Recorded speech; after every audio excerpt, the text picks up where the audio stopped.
Njia 8 za kupata pesa kwenye YouTube. Je, unajua kwamba unaweza kupata mapato mazuri kutoka kwa channel yako cha YouTube?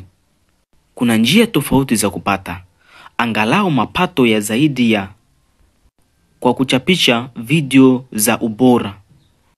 Ya kwanza, kuwa mwana YouTuber. Kwa mwaka 10 iliyopita, taaluma mpya kusema kidogo imeimbuka kutokana na mageuzi ya mtandao na teknolojia mpya. Hii ni kazi ya mwana YouTuber.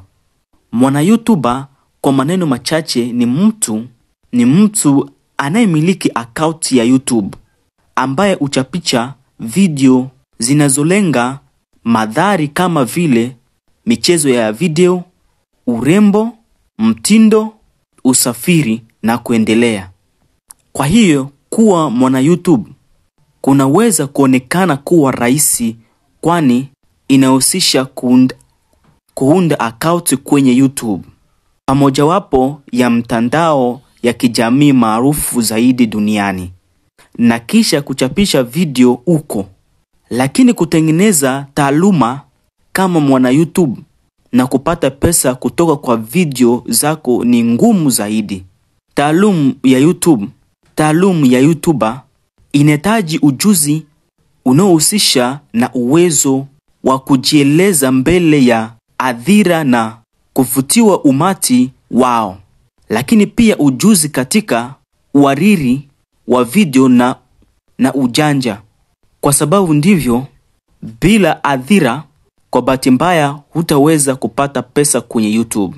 Zaidi na hayo, wengi washawishi maarufu leo walianzia kwenye YouTube.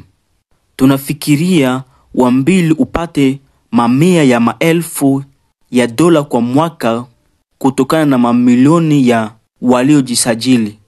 Na wakati kama wao una ufunguo zote za kuwa mwana YouTube kwenye uzoefu, basi kupata riziki kwa kutumia video zako kunawezekana. Vipi? Gundua njia hizo tofauti za kufanya hivi kwa kuendelea. Ya pili, jinsi ya kupata pesa kwenye YouTube kwa utangazaji. Njia ya kwanza kupata pesa kwenye YouTube ni kulipwa kupitia matangazo yanayoonyeshwa kwenye video zako. Hata hivyo, ili iweze kukuingizia dola chache kwa mwezi, ni bora kuwa na maoni takriban 10,000 kwa kila video, hasa ukichagua gharama kwa kila mtazamo au kwa kila views 1,000.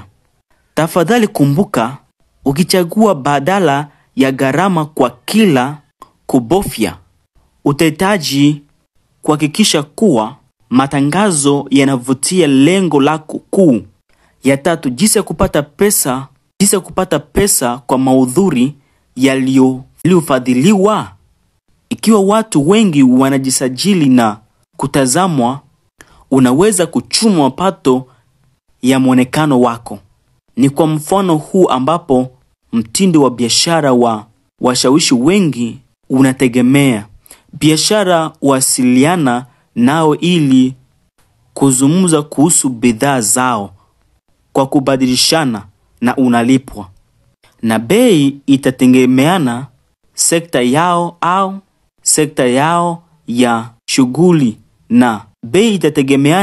yao ya shughuli na ushawishi wako. Wa 4, jinsi ya kupata pesa kwenye YouTube na ushirika. Je, ikiwa unatumia video zako kuuza bidhaa au huduma unazopenda? Kwa ushirika, unawahimiza watumiaji kugundua kitu kipya. Unalipa kwa kila mauzo inayotumwa. Hapa si kampuni inayowasiliana nawe, lakini ni wewe unaochagua bidhaa za kuuza.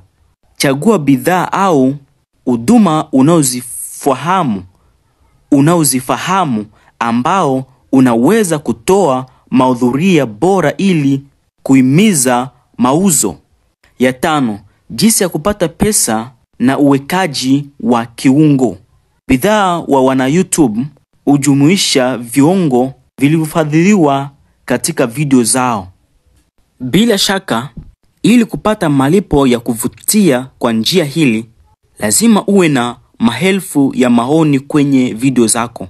Kadiri video inavyojulikana zaidi, ndivyo gharama ya uwekezaji kiungo inavyoweza kuwa kubwa.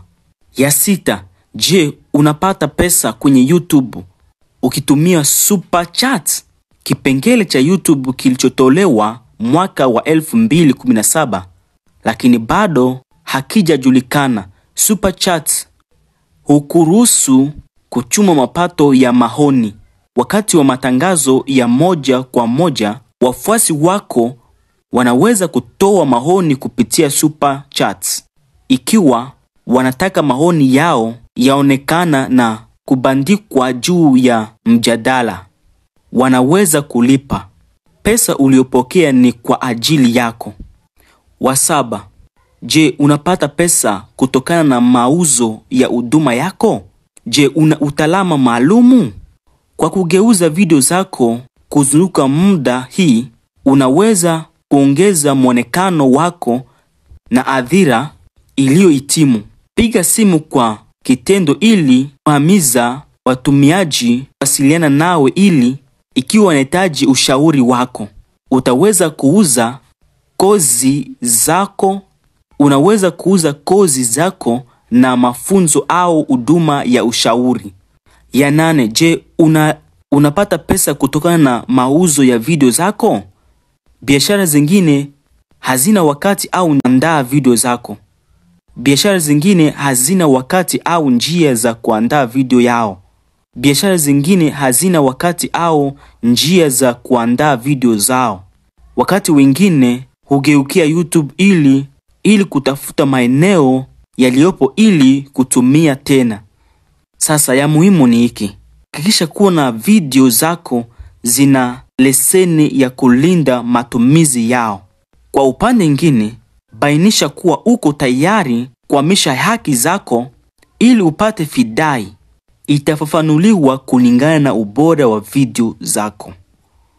Basi ikiwa ulitazama mpaka hadi mwisho, usisahau kusubscribe kwa hiki video ili usikose video ambayo utakuja baadaye. Asante sana.